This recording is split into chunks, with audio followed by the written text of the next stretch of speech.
이렇게 대형 사고가 날 때마다 갈아야 된다. 앞으로 이런 사고 매달 칠 겁니까? 이게 맨날 일어나는 일입니까? 매달 일어나는 일입니까? 네. 150명이 백주단에서 죽는데 네.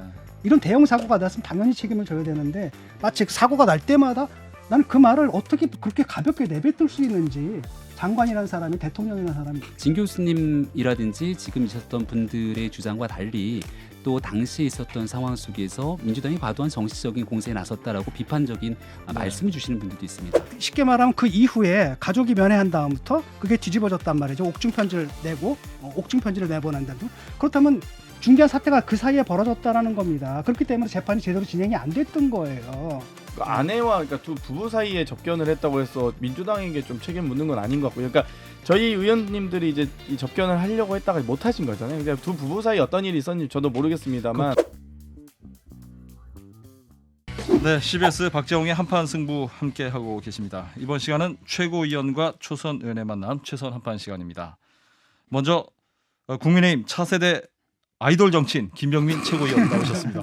반갑습니다. 네, 반갑습니다. 앵커가 바뀌니까 또 이렇게 대우가 달라지는군요. 그렇습니다. 환영합니다. 저는 김병민 최고 사실상 처음 뵙는 거라서. 네. 예. 그리고 더불어민주당 청년 정치인의 기수 장경태 최고위원님도 나오셨습니다. 어서 오세요. 네, 안녕하세요. 장경태입니다. 저도 처음 뵙네요. 그죠? 네, 처음 예, 뵙습니다. 그렇습니다. 예.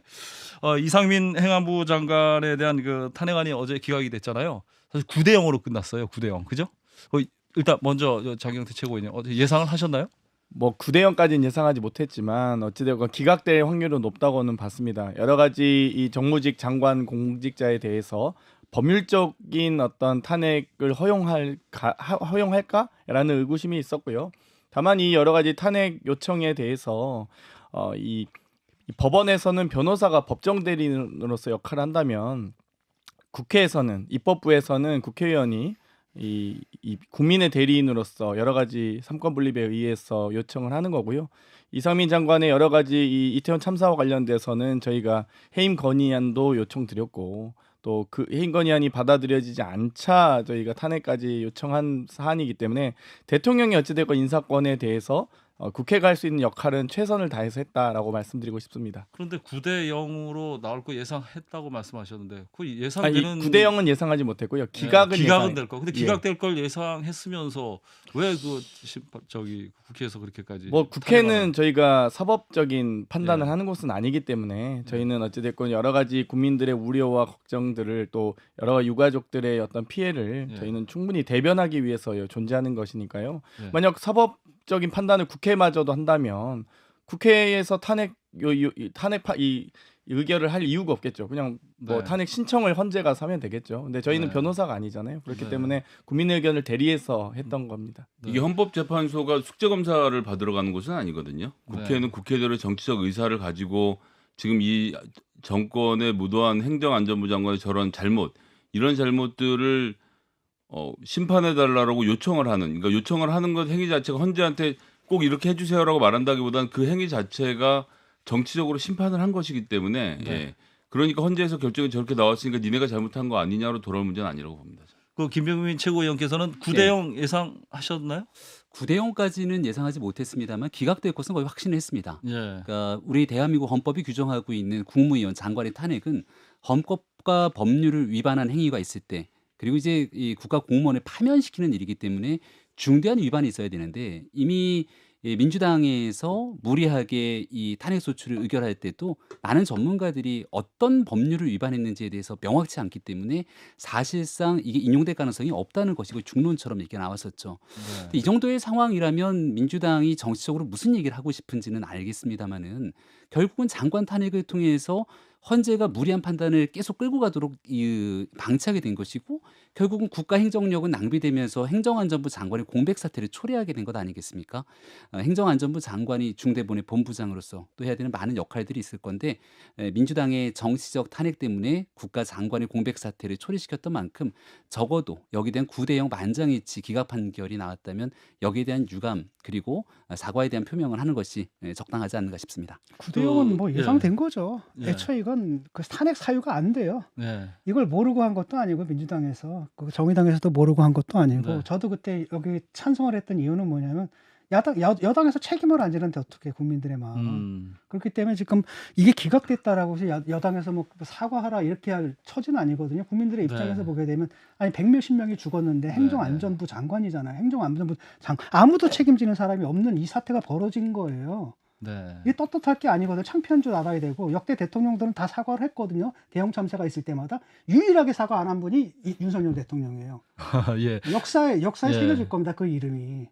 그 일부 재판관들이 모두 이제 기각 결정을 하긴 하셨지만 네. 일부 재판관들이 그 이상민 장관의 그 부적절한 그 발언들에 대해서는 문제를 지적하셨거든요. 예. 그러니까 뭐 진 교수님도 방금 얘기했지만 159명이 희생된 거에 대해서 사법적으로는 뭐 면죄부가 될지언정 그 도덕적 책임은 져야 된다라는 부분에 대해서는 어떻게 생각하세요? 아무도 책임지지 않는다. 민주당도 그렇고 그런 얘기들을 많이 하시는데요. 아무도 책임지지 않은 것이 아니죠.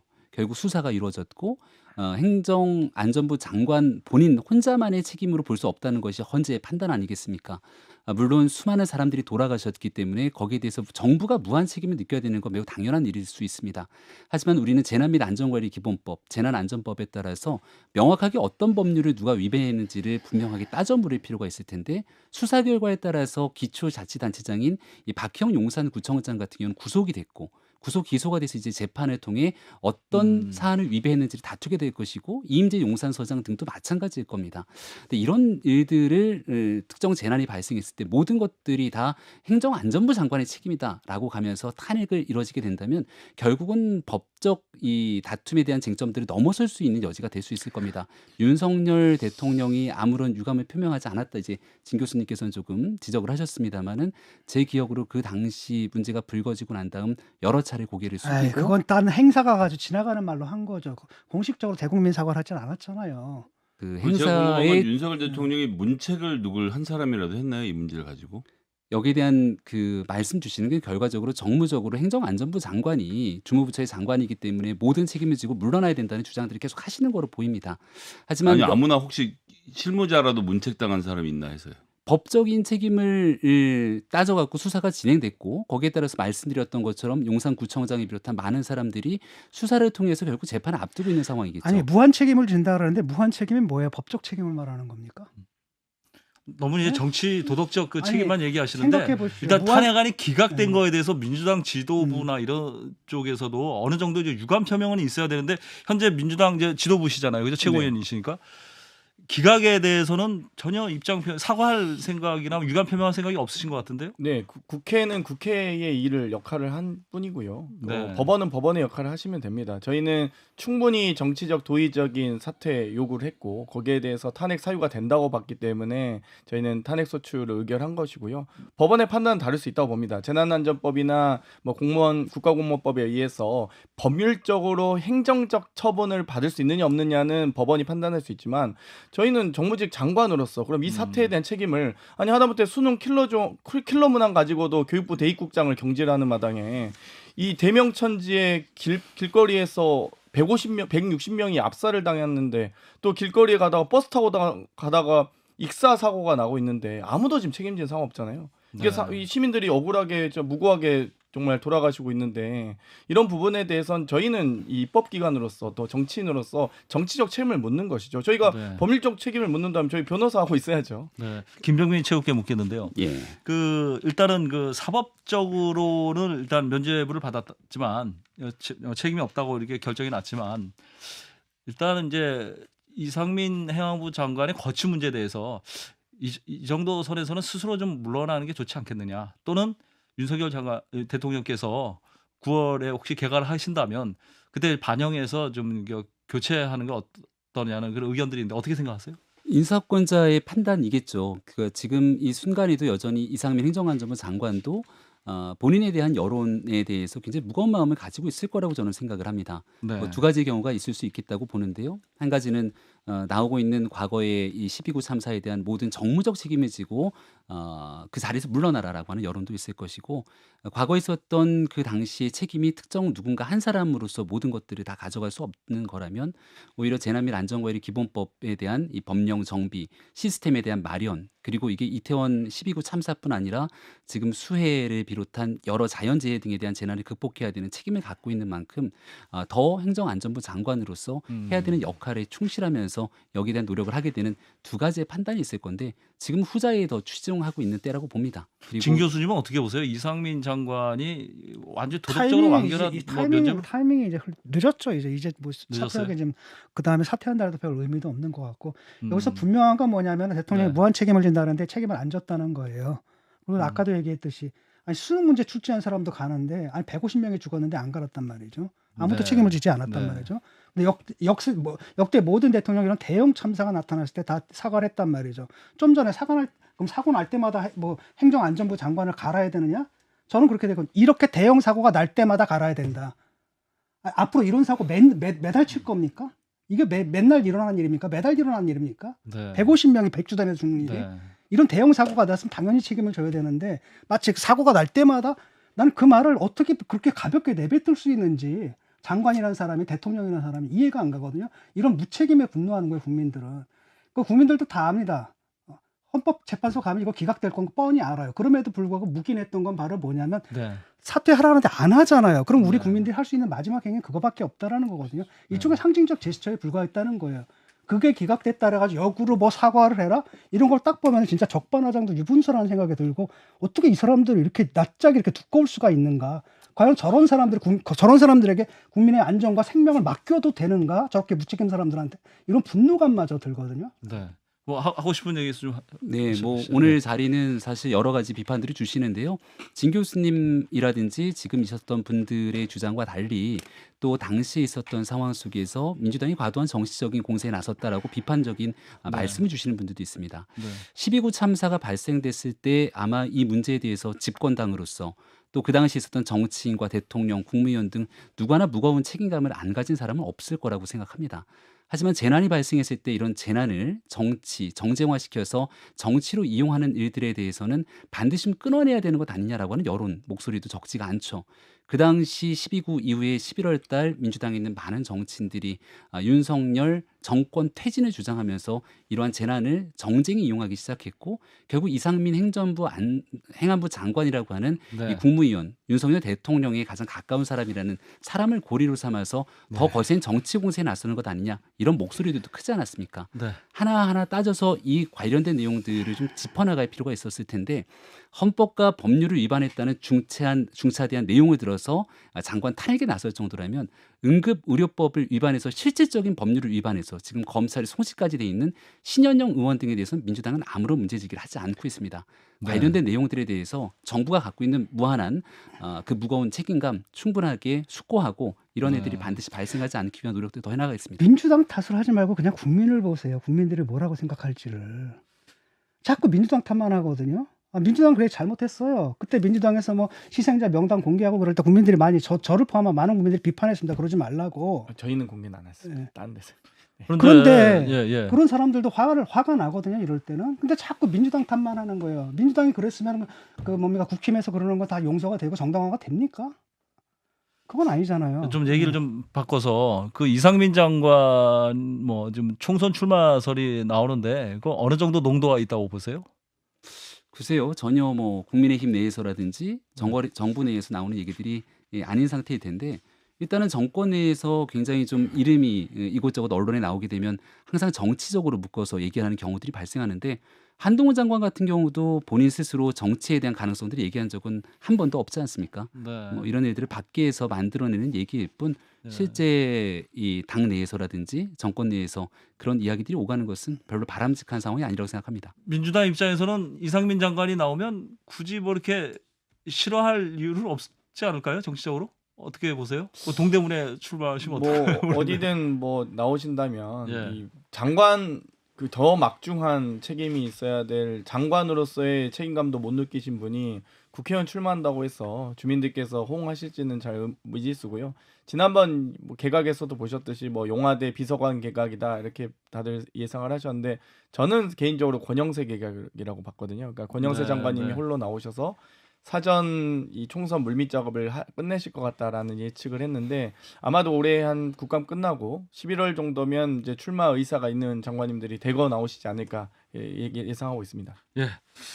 자, 국회 이제 상임위로 한번 가보죠. 국토위가 오늘 열렸는데 예상했던 대로 서울 양평 고속도로 논란을 두고 이게 원희룡 장관하고 민주당 의원들 간에 이제 언성이 좀 높아졌는데 보니까 그 원희룡 장관은 여전히 강경한 입장인 것 같고 민주당이야 뭐 당연히 더 거기에 맞서서 뭐 물러서지 않겠다는 입장인 것 같은데 혹시 그 영상이나 혹시 그 상임위 얘기 들으셨어요? 네, 보고 저희 사무실에서 봤습니다. 네. 원장관의 그 입장 어떻게 생각하세요?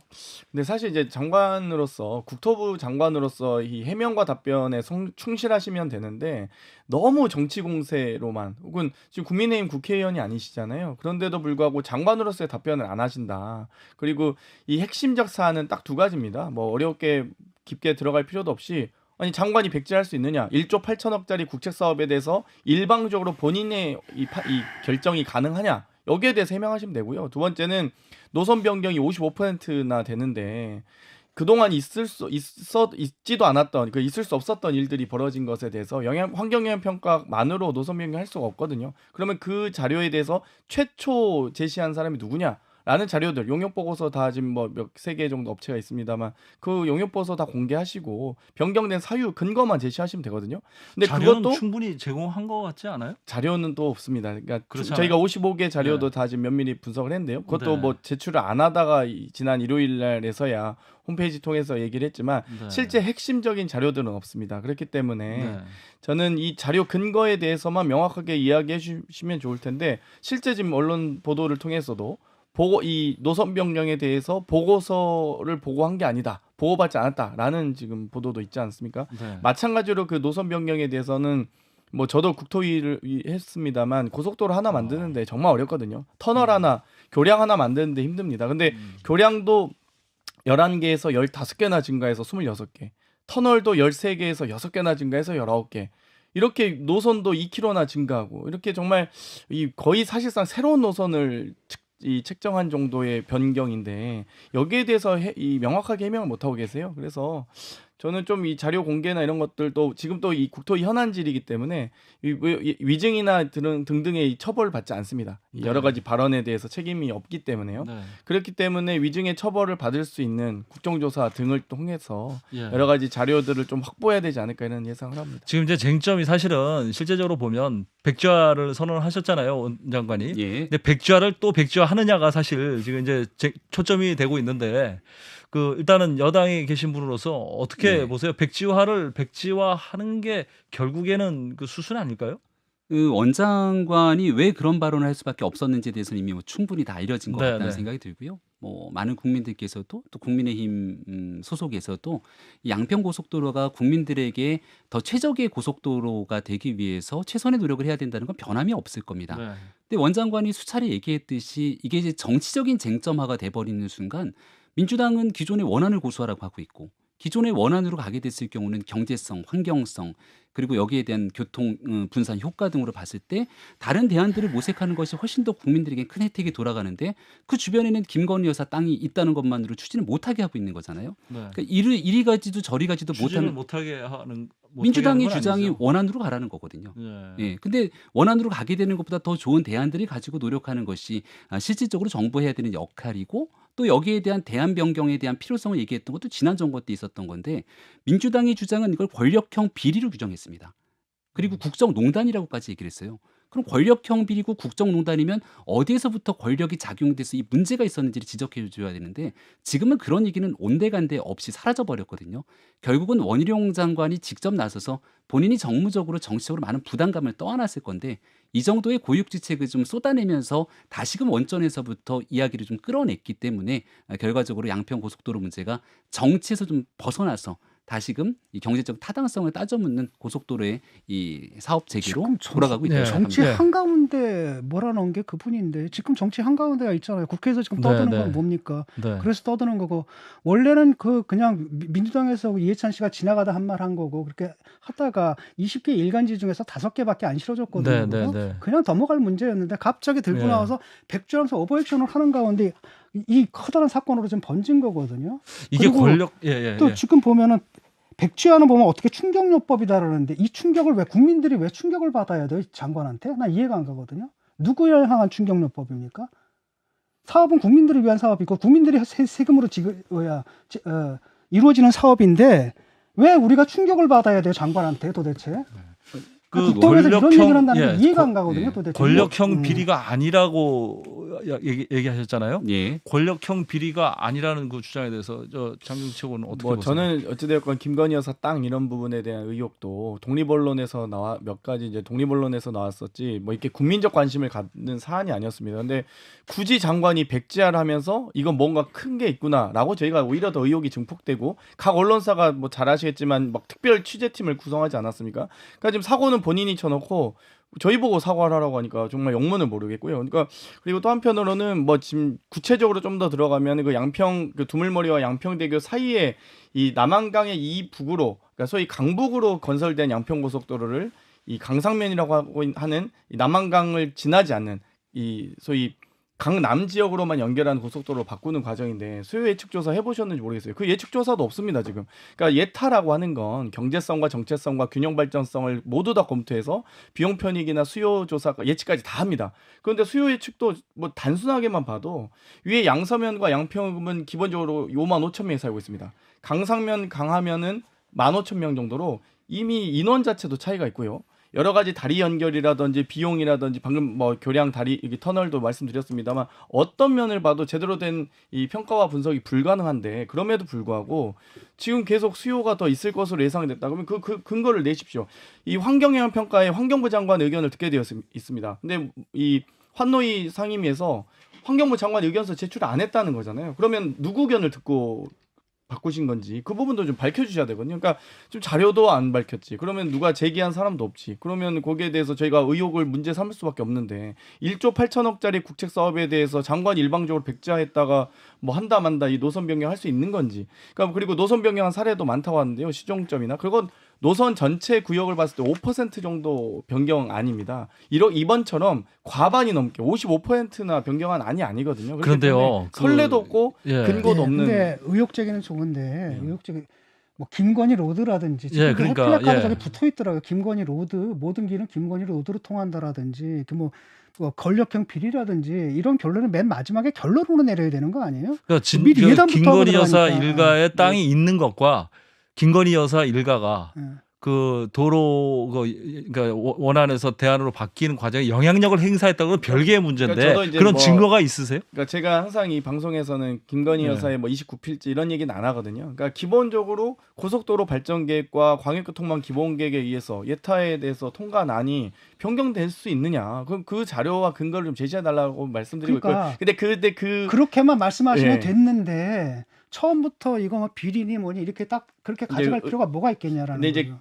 물론 이제 그런 건 있습니다. 그러니까 이 의혹에 대해서 어떻게 변경됐냐에 대해서 논리도 없고 또 근거도 없다 보니까 거기에 대해서 저희가 그럼 김건희 여사 땅 때문에 그런 거냐라고 이야기할 수밖에 없었고요. 그 29필지가 선산이라서 소유했다고 하셨는데 실제 그 아버지 묘소도 없습니다. 그 29필지 내에는 저희가 그런 것도 다 확인했기 때문에 네. 그렇다면 그 의혹을 저희가 제기하면 거기에 대해서 근거를 바로 제시해주면 그러니까 김건희 여사라는 오해가 있을 수 있으면 거기에 대해서 반박해 주시면 되거든요. 근데 반박을 안 하시니까 저희도 계속 주장하게 된 측면이 반박을 있는 안 것 같습니다. 했다는 거는 민주당의 주장이고요. 수차례 아무리 아니라고 이야기를 해도 민주당은 맞다고 주장을 하고 있으니 이러한 일들에 대해서 국민의힘 그 원희룡 장관이 직접 나서서 이 정도의 상황까지 있지 않게 된다면 앞서 얘기해서 몇 개 언론에서 나왔다고 얘기합니다만 그렇지 않습니다. 이미 이 민주당에서 상당히 많은 부분들이 김건희 여사를 끌어들여서 김건희 로드, 뭐 김건희 여사에 대한 많은 부분들이 이 권력이 작동됐던 것처럼 얘기를 하고 있었기 때문에 네. 이런 일들에 대해서는 네. 보다 국민의힘에서 좀 과할 정도로 나설 수밖에 없었던 근데 상황이라는 국민의힘에서 점을 그렇게 다시 나선 한번 건 말씀드립니다. 좋은데 장관이 왜 그걸 하냔 말이죠. 왜 바뀐 거예요? 근데 정말 궁금해서 저도. 아니 국토부 홈페이지 혹시 들어가 보셨어요? 네, 들어가봤어요. 내용이 쭉 나와 있는데 저는 민주당이 거기에 나와 있는 자료들을 바탕으로 오늘 있는 질의에서 만약 그 내용들이 아니라면 무엇이 아닌지에 대해서 반박하고 따져 물으면서 얘기를 해야 되는 것 아닙니까? 자, 반박하고 따져 묻는 거에서 제가 보기에 핵심은 뭐냐면요. 소위 말하는 동해기술공사랑 또 금강이든가 하여튼 뭐 하여튼 또 한 개 업체가 70% 지분을 가지고 360일 동안 24억 원의 예산을 가지고 수행했던 본 타당성 조사. 제목에서 보시지만 DI가 했던 건 예비고요. 원희룡 장관이 강조하신 본타당성 조사. 이거 무려 24억 원의 예산을 들여서 1년 동안 한 겁니다. 270일째의 베네핏 코스트, 즉 이득과 손해 얼마나 들어가는지에 대해서 결과 보고서를 도출하도록 되어 있었는데 네. 지금 기간이 벌써 360일이 지나고 나서도 6개월이 넘어서 흘렀는데 이 부분에 대해서 설명을 못 하고 있어요. 그러니까 55%의 노선을 바꾸는 거 뭐 있는 일이라고 하니까 있는 일이라고 하고 그러면 바꿨으면 이게 더 남으니까 바꾼 거라는 것이 우리가 쉽게 도달해 볼 수 있는 결론이고 국토교통부는 24억 원의 비용을 기술공사에 제공을 했는데 기술공사는 BC 분석조차 하지 않고 이 24억 원을 다 받아갔다? 저희들로서는 납득하기 어려운 거죠. 그리고 결과 보고서는 없다고, 그러니까 결과 보고서에는 BC를 안 했다고 하고 BC를 안 했는데 55%의 노선을 KDI가 틀렸다면서 바꿨다? 그럼 뭘 믿으라는 거지? 이런 질문이 돌아가는 겁니다. 네. 그래서 저 민주당은 이 사안 관련해서 국정조사를 요구서를 제출할 계획이세요? 예, 오늘 현안 질의에서 제대로 된 답변이 나오고 있지 않고요. 네. 여러 저희가 자료 요구한 사안도 지금 제대로 응하지 않고 있습니다. 그러니까 네. 모르쇠로 일관하고 있기 때문에 별로 그게 뜬금없는 자료들만 55개 올렸더라고요. 그래서 네. 저희가 내일 본회의에서 국정조사 요구서를 제출할 계획입니다. 그런데- 제대로 좀 했으면 좋겠거든요. 네, 그러니까 좀- 민주당도 답정로 하지 말았으면 좋겠어요. 쉽게 제게 보면은 애초에 제기했던 의혹과는 상당히 좀 멀어져 있는 상태거든요. 객관적으로 볼 때는. 따지는 건 좋은데 뭐 디테일을 갖다가 뭐 엄청나게 실체적인 걸로 이렇게 부풀리거나 이럴 게 아니라 정말 국민들의 의구심을 해소하는 쪽으로 좀 갔으면 좋겠고 국힘에서는 이걸 괴담이니 이러면 안 됩니다. 제가 볼 땐 이건 합리적인 의혹 제기거든요. 그럼 합리적인 의혹 제기는 신경질적으로 반응할 게 아니라 국민들 앞에 설명을 해야 됩니다. 설명을 하면 그렇게 끝날 문제인데 장관은 앉아가지고 그 대국민 인질극을 좀 벌이고 있고 이거 뭐 하는 짓인지 모르겠어요. 국민의힘에서 국정조사 요구하면 뭐 응할 생각이 없으시죠? 그렇죠. 지금 저는 정치는 상대적인 거라고 생각합니다. 뭐 우리 진 교수님께서 여러 말씀을 주시면서 민주당과 국민의힘에 대한 이 각종 문제를 얘기하고 각 정당이 해야 될 역할들에 대해서 말씀을 주셨습니다만은 결국 대한민국 국회가 사실상 양당제 비슷하게 양당이 주고받으면서 할 수밖에 없는 상황일 텐데요. 여기에 대해서 아무리 합리적인 이야기를 한다 하더라도 지난날 김의겸 의원이 했던 가짜 뉴스부터 시작되는 많은 일들을 끝까지 이 얘기를 하고 또 하고 그리고 난 다음에 이 선전선동에 대한 얘기들이 이야기가 계속 진행되게 된다면 결국은 그 문제에 대한 피해는 국민의 몫으로 돌아갈 수밖에 없다 판단합니다. 네, 알겠습니다. 그래서 일단은 뭐, 여기에 예. 대한 국정조사 요구도 마찬가지로 충분히 국회 내에서 네. 따져 물을 수 있는 일들이 과할 정도의 정치 공세를 이어가고 있다고 그냥 생각합니다. 단순하게 국가 기밀 사안도 아니고요. 고속도로 기본계획에 다 나와 있는 내용이고요. 뭐 경동, 동해, 이산 이런 용역 업체들 용역 보고서만 공개해 주셔도 됩니다. 다 네. 공개될 수 있는 자료들이에요, 사실. 네, 알겠습니다. 일단 뭐 국토위는 이 정도로 하고요. 네, 법사위로 넘어가기 전에 잠깐 전하는 광고 듣고 오겠습니다. 시끄러운 건 오늘 법사위도 마찬가지였습니다. 오늘도 전현직 법무부 장관이 법사위에서 제대로 맞붙었습니다. 영상 저희 한번 보고 가시죠. 소리 지르지 마시고요. 예. 내가 이자를 물은 게 아니고 제자를 물었는데 왜 이자로 답을 해요? 의원님 여기 소리 지르는 데가 아니지 않습니까? 물론입니다. 목소리 낮춰하세요. 예. 장관의 대답이 하도 기가 막혀서 하는 얘기예요. 말씀하십시오. 내가 소리 질렀습니까 그동안? 자주 지르셨죠. 말씀하세요. 제가 여기 의원이 훈계 들으러 온 것은 아니고요. 내가 왜 한동훈 장관께 훈계를 합니까? 개인 말씀하세요. 박범계가 아니잖소. 반말은 하지 말아 주셔야 되지 않겠습니까? 반말은 하지 말으셔야죠. 예, 근데 우리 한동훈 장관의 말투를 갖고 요즘 그렇게 얘기한대요. 강남 출신이잖아요. 강남 말투라는 얘기 들어보셨어요? 강남 분들이 쓰는 말투가 있대요. 살아본 적이 없어서. 예.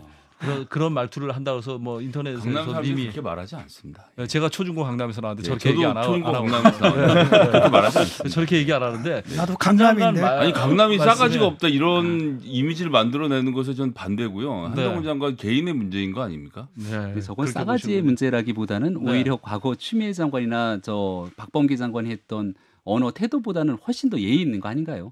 그러니까 네. 기본적으로 와서 저런 식으로 윽박 지르고 소리 지르고 하는 부분에서 아니 당연히 소리 지르지 말았으면 좋겠다. 하신 말씀 있으면 해달라라고 얘기를 하는 게 이거는 예의에 관한 문제는 좀 벗어난 그 거 같아요. 장경태 최고한테 제가 이게 영상을 네. 딱 보기에도 진 교수님도 그렇고 우리 김성희 선생님 같이 웃었거든요. 왜 웃냐면 저희가 딱 느낌이 보면 죄송한 표현이 말이 될지 몰라도 박범계 장관이 한 장관의 길을 못 넘으시는 것 같아요. 어떻게 보세요?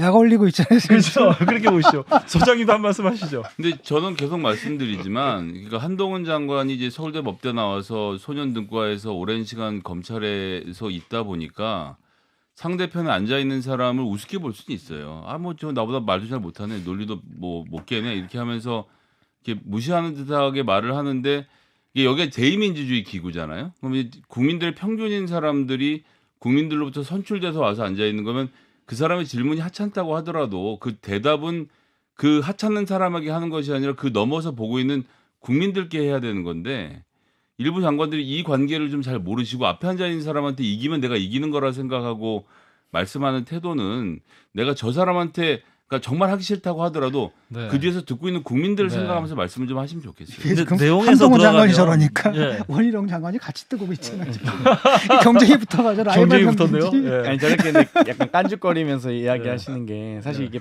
저희가 방송 토론에서도 상대방에게 아 그렇게 안 하시잖아요. 뭐 이렇게 안 하잖아요. 저희가 그러니까 방송 토론도 그렇게 안 하는데 심지어 상임위에서 답변하는 장관의 태도로서는 적절하진 않죠. 뭐 깐족거리기와 호통치기가 누가 위너가 될지는 한번 두고 보면 알겠죠. 예. 이게 정치는 상대적인 거라고 제가 계속 말씀드리는데요. 과거에 있었던 윤석열 대통령이 유력한 대권자로 확 올라섰던 계기가 2020년 국정감사였을 겁니다. 예. 그때 법사위에서 수많은 국회의원들이 예. 윤석열 검찰총장 한번 잡아보겠다고 예. 굉장히 거친 언어를 쏟아냈고 그중에 그때 한 명이 거친 언어를 박범계 의원이지 않았습니까? 박범계 의원도 계시지만 거친 예. 언어로 이렇게 몰아붙인 분 중에 한 분이 또 장재원 의원. 장재원님께서 제일 잘하셨고 그건 2020년 국정감사가 아니로 서울- 2018년도 국정감사고요. 서울중앙지검 중앙지검 국정감사고. 예. 이제 그런 과정들을 겪으면서 여기에 대응하게 되는 장관의 태도 이런 네. 부분들도 같이 맞물려서 볼 수밖에 없다는 네. 점을 다시 한번 그 말씀드립니다. 한 장관이 오늘 그 질의한 거의 핵심이 뭐냐면 그 지금 한동훈 장관이 답변한 거의 핵심은 뭐냐면 그 이화영 씨 재판처럼 민주당이 막 개입하고 그러지 않았다. 최은순 장모님 재판에 대해서는 그런 부분이다. 민주당은 왜 이렇게 재판에 개입해서 사법 시스템을 근데 망가뜨리냐 그건 이렇게 이제 얘기하는데 새빨간 소장님 거짓말인 게 예. 한동훈 장관 본인이 참여했던 단톡방 권순정 대변인하고 그다음에 손준성 대검 수사정보정책관실 대변인 3명 그 사람 정책관실 정책관까지 모여서 단톡방을 만들고 그 당시에 이 문제와 관련된 대책들을 다 논의한 거 아닙니까? 김건희 여사 네. 주가 관련 문제 그다음에 최은순 씨 이런 문제들을 논의하면서 그 손준성 수사정보정책관이 대검에서 직접 최은순 장모 변호인처럼 로펌처럼 대응 문건까지 작성해서 만들어서 이거를 법 대응 논리를 만들었던 사람들이에요. 네. 이게 수사 개입이 아닙니까? 이게 훨씬 제가 보기엔 지나친 것인데 그 당시에 뭐 언론 대응을 하기 위해서 어쩔 수 없었다라고 말하지만 대검 대변인하고 수사정보 정책관하고 한동훈 검사까지 들어가서 단톡방에서 무슨 얘기를 나눴는지는 저희가 밖으로 드러난 것은 없습니다만 그럴 정도로 개입을 해놓고 지금 민주당에 가서 면회한 얘기를 가지고 이렇게 한다? 이거는 저는 이건 네. 경강부회라고 그거는 생각합니다. 성격이 좀 교수님. 다른 문제예요. 그 당시에는 네. 이제 검찰총장에 대한 공격이 있었고 거기에 대한 해명을 했었고 그다음에 법리적으로 확인해 볼 필요가 있고 실무자들이 그건 할 필요는 있었다고 보고 민주당에서 지금 하고 있는 건 좀 다른 문제거든요. 왜냐하면은 그 전부터 그랬잖아요. 정진상 씨 찾아가가지고 네. 누구예요? 정성호 의원. 정성호 의원이 가가지고 가만히만 있으면 이재명 대통령이 된다. 뭐 이런 식의 회유를 좀 하는 부분이라든지 이번에 사실 궁극적으로 보니까 진술이 번복이 됐거든요. 검찰에서 한 진술이 번복됐잖아요. 예. 그 자필 편집에서 그런 구체적인 일들이 있고 그 전에 지금 보도에 따르면 누군지 모르겠지만 그 최측근 의원이 찾아가가지고 가족과 얘기를 했다라는 거고 지금 민주당 의원들 넷이 또 서울시검 찾아가가지고 거기서 농성을 벌이고 그다음에 그 끝나고 나니까 또 특별면회 신청하고 그다음 지지자들은 뭘 하냐면 편지하고 영치금 보내기 운동을 하고 있거든요. 결국 뭐냐면 너 입 닫고 있으란 얘기란 말이죠. 라고 했을 때 문제는 뭐냐면 재판의 독립성이라는 게 훼손될 수가 있는 거고 실제로 그런 일들이 벌어진 거예요. 이번 재판에서 재판이 원활히 진행되지 못했잖아요. 변호인을 교체하는데 아니 피고인은 변호인 신기님 한다라는데 가족이 반대하고 그 부인이 제가 볼 때는 좀 황당하더라고요. 부인이. 네, 그러니까 이게 자연스럽게 이제 이화영 전 부지사 아니, 이제 재판 부인이 쪽으로 황당한 게 화제가 민주당이 시킨 왔는데 것도 아니고 부부간의 문제를 저 여기서 아니, 논의할 이유가 있습니까? 아니 탄원서를 갖다가 재판부에 내야 되는데 그 탄원서를 누구한테 갖다 줬습니까? 민주당한테 갖다 줬잖아요. 그러니까 당해 보라고. 난 이해가 안 가거든요. 아니 민주당의 입장을 설명하는 행위를 민주당이 시킨 것도 아니고 그게 민주당과 무슨 상관이 민주당하고 말씀인지 민주당하고 시킨 게 보통 아니다라고 탄원서는 말씀하셨지만 수사기관에 내는 게 상식 아닌가요? 좀 전에 얘기했듯이 민주당 네. 측에서 계속 그 피고인들 만나서 회의 소유해 왔다라는 의혹이 있고 실제로 그런 보도도 있었잖아요. 그다음에 이걸 그냥 움직인다? 저는 그렇게 안 보거든요. 그 정도 그걸 믿을 정도 순진하지 않아요. 저는 일단 김 교수님께서 말씀하셨듯이 검찰 진술이 번복됐다라고 하는데 그 검찰 진술을 확인할 수 있습니까? 그건 저희가 다 언론 보도를 통해서 보고 있는 거잖아요. 그러니까 이런 여러 가지 이 검찰 수사 과정에서의 확보한 내용들이 검찰이 여러 가지 흘리면서 사실 언론 플레이를 하고 있는 것이고 실제 그 진술을 뭐 이재명 대표에게 당시 지사에게 보고했는지 안 했는지도 물론 확인해 봐야 됩니다만 이 실제로 이 옥중 서신이 나오면서 옥중 편지가 나오면서 이 진술이 번복된 건 아니겠습니까? 그럼 그 이 진술 자체는 오염돼서 무력화된 거죠. 그러니까 검찰이 지금 언론 플레이하고 충분히 하고 나서 여러 가지 이 진술에 대한 명확한 팩트가 지금 확인되지 않고 있다. 그리고 그런 진술들은 재판 과정에서 나와야죠. 검찰이 이렇게 언론 플레이해서는 안 된다 보고요. 두 번째는 이 접견권이라고 하는 건 네. 기본적으로 검찰에 구속된 상태에서 여러 가지 이 압박감과 고립감, 공포감 등으로 이 피고인을 할지라도 당연히 대한민국 국민이라면 누구나 다 법정에서 진실을 다퉈야 되고 거기에 대한 여러 가지 방어권을 가지고 있는 건 아니겠습니까? 그럼 방어권에 대한 의지가 꺾이지 않도록 주변 지인들이나 가족들이 독려하기 위해서 헌법이 정하고 헌법과 법률이 정하고 있는 방어권과 접견권입니다. 그런데 그거를 민주당 의원들이 가서 오염시킨다, 회유한다. 저는 그 내용들이 회유가 될 거면 만약에 한 시간 국회의원 4명이 가서 회유가 될 거면 40일, 50일간 가둬놓고 주구장창 진술하면서 주구장창 여러 가지 별건이든 여러 가지 표적 삼아서 검찰이 회유할 가능성이 더 높죠. 그러니까 검찰의 회유 가능성을 아예 차치하고 민주당 의원들에 의해서 회유 가능성만 그러니까 얘기하시기 좀 어렵다 하잖아요. 조국 사태 때랑 똑같은 짓을 또 하고 있는데 생각해 보세요. 이 사람 지금 변호인 접견을 180회 했어요. 가족 면허를 50번 했습니다. 민주당 의원들 7번 했거든요.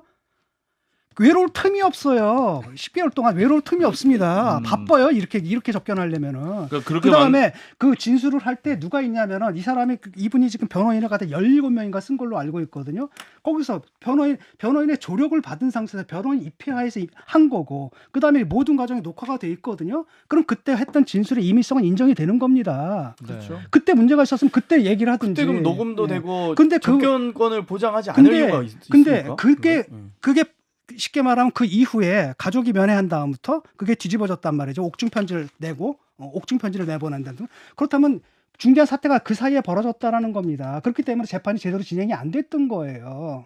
아내와 두 부부 사이에 접견을 했다고 해서 민주당에게 좀 책임 묻는 건 아닌 것 같고요. 그러니까 저희 의원님들이 이제 이 접견을 하려고 했다가 못 하신 거잖아요. 그냥 두 부부 사이 어떤 일이 있었는지 저도 모르겠습니다만. 그 부부 아니 근데 얘기하셔서 그 부부의 송사에 민주당에서 왜 이렇게 관심이 많아요? 가만히 있어요. 저희는 근데 부부는 지금 아니고 보면요. 이재명 이화영 부지사에 대해서 그러니까 관심이 왜 이렇게 관심이 많으십니까? 그 사람 그냥 알아서 하게 되면 제가 되는데 얘기 좀 민주당이 할게요. 무슨 예. 뭡니까 법률 예. 회사예요?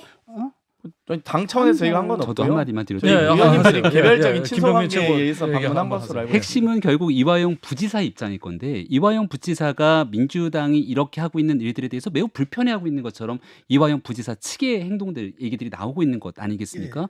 지금 현재 민주당이 과거에는 이화영 부지사에 대한 재판 과정에서 그렇게 크게 관심은 없었던 것 같아요.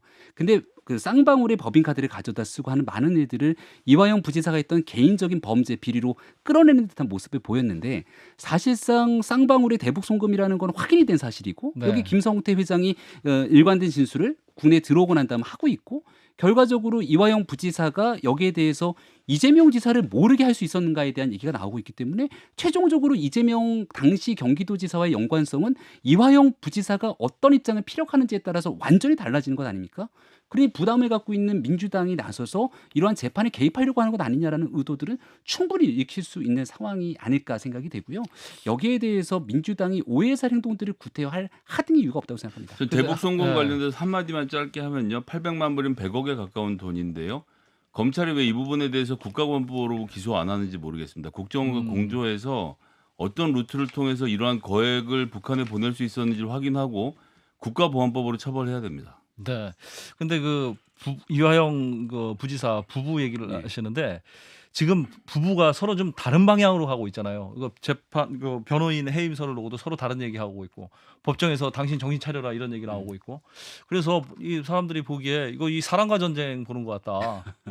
이러다 무슨 이혼 가정법원으로 가는 거 아니냐 뭐 이런 얘기 나오는데 지금 부인께서는 이재명 대표 쪽의 입장에 좀 이렇게 옹호하는 것이고 이화영 부지사는 좀 이재명 대표에게 좀 불리한 진술을 했다는 거 아닙니까? 서로 반대 방향으로 가고 있는데 이게 보통의 경우는 하고 좀 상식적이지 않잖아요. 그러니까 이게 통상적인 내용이랑 다르니까 뉴스가 되는 거잖아요. 네. 가족이면 나와서 내 가족을 보호하고 내 가족이 갖고 있는 재판 과정에서 수사를 받는 과정에서 최소한 형량을 줄이려고 노력해야 되는 것 네. 아닙니까? 이재명 대표가 연결된 수많은 혐의들이 있었어요. 그동안 관련된 사람들이.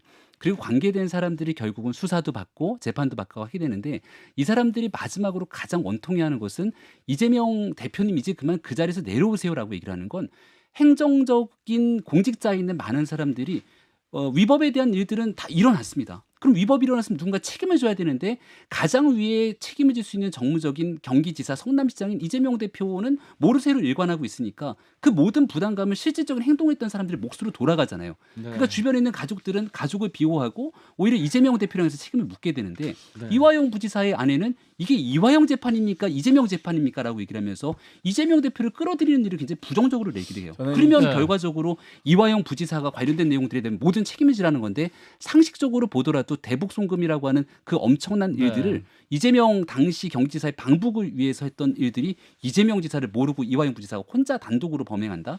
있을 수 있는 말도 안 되는 일이겠습니까? 소리죠. 그 장경태 최고한테 제가 묻고 싶은데요. 오늘 아침에 그 김현정의 뉴스쇼에 그 이화영 부지사의 그 부인이 나오셔서 이런 얘기를 했어요. 뭐 정신 차려라. 제발 양심 선언해라라고 얘기하는데 그렇다면 누군가 한 사람은 거짓 진술, 거짓 전달을 하고 있다는 거잖아요. 그러니까 뭐 이미 어떻게 언론을 생각하세요? 통해서 뭐 여러 가지 뭐 법인카드 사용 등을 네. 통해서 사실 이건 별건 아니겠습니까? 별다른 그러니까 아예 원래 수사 대상이 아니었음에도 불구하고 먼지털이하다 보니까 하나 걸리는 뭐 여러 가지 그런 의혹들이 있는데요. 사실 구속 기간이 길어지면서 회유와 압박이 매우 극심했던 것 같다. 그러니까 여러 가지 뭐 당연히 뭐 민주당 의원들 몇 명 간다고 해서 이게 회유가 될 거면 이 수십 일간 뭐 수백 일간 이게 구속한 상태에서 회유 압박을 했다면 검찰의 회유 압박 가능성이 매우 더 높다고 보고요. 또 한편으로는 저는 이 여러 가지 이 혐의가 다 입증이 되려면 이재명 대표에게 당시 지사에게 보고한 것도 이 진실 관계가 성립해야 되겠지만 그 과정에서 경기도가 그럼 쌍방울의 대북 송금 과정에서 어떤 혜택을 줬는지도 확인돼야 되고요. 네. 그 과정에서 도지사로서의 직권 남용 등을 포함해서 어떤 뭐 역할을 했는지도 이 아마 파악이 돼야 될 겁니다. 근데 검찰의 수사는 아직 갈 길이 멀다고 보고요. 네. 또 한편으로는 여러 가지 우리가 남북 관계에 관련된 이 사업을 진행하면서 미국의 이 대북 제재를 뚫고 대한민국 정부 또는 대한민국 기업이 독자적으로 대북 송금하기가 쉽지가 않습니다. 거의 미국 CIA 등에 다 파악이 되고 있기 때문에 그렇기 때문에 저희가 정말 조소 섞인 말로써 미국 CIA도 압수수색하시라 이런 얘기를 하는 거고요. 네. 쌍방울 김성태 회장의 공소장도 지금 너무 방금 이렇게 이 김성애 소장님이 지적하셨습니다만 외국환 거래법 적용하고 있거든요. 이거 1억 이하의 벌금만 내면 끝나는 사건입니다. 원래는 네, 네. 이 특가법에 의해서 해외재산 국외도피죄면 10년 이상의 징역이고요. 무기징역까지 가능합니다.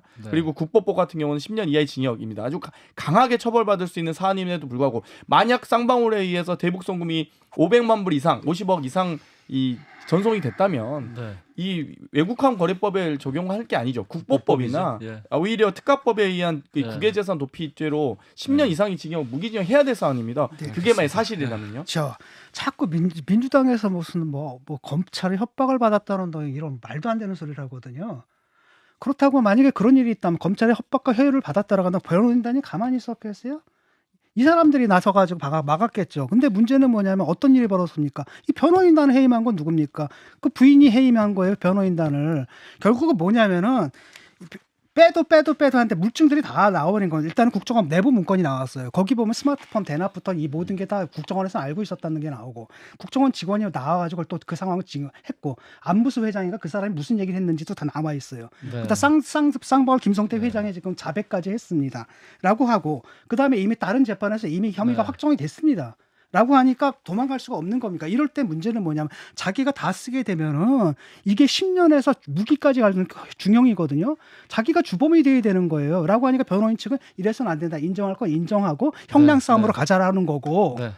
저쪽은 뭐냐면 그 부인이 완전히 민주당의 논리에 설득당한 거거든요. 끝까지 네. 버텨라. 버틴 다음에 네. 나중에 이재명 대통령 되면 그때 사면 받자 이거거든요. 지금. 그렇죠. 실제로 검찰의 협박을 받았으면 이 재판의 쟁점은 지금 이 재판의 내용이 아니라 근데 협박이 가장 큰 이슈가 거짓말 되겠죠. 좀 그만 좀 아니, 했으면 좋겠다. 저는 민주당에서 제발 좀. 협박이라고 말씀드리진 않았고요. 협박 표현과 지금 말이 되는 이 압박이라고 시대에. 표현했고요. 그러니까 저는 여러 가지 이 별건 수사 등으로 분명히 해당 피고인의 여러 가지 심리적인 요인들이 많다고 봅니다. 그렇기 네. 때문에 실제 수사를 해서 정정당당하게 재판으로 하면 되지. 자꾸 이렇게 진중권 진술 작가, 내용들을 이 언론 플레이하면서 공개할 이유가 없거든요. 아니, 그러니까 진중권 민주당에서 작가 관심이 방금 지적하셨는데 잠깐, 저도 얘기 좀 할게요. 800만 불에 관련돼서 지금 이것이 그러니까 방복을 위한 송금이다라고 지금 검찰은 주장하는 거잖아요. 근데 이 논리 자체 시작부터가 그 당시에 남북 간의 경쟁 교류를 통해서 희토류를 북한에서 나중에 풀리고 나면 독점적으로 수입할 권리를 가지게 되면서 주가 조작에 사용했을 확률이 높았고 실제로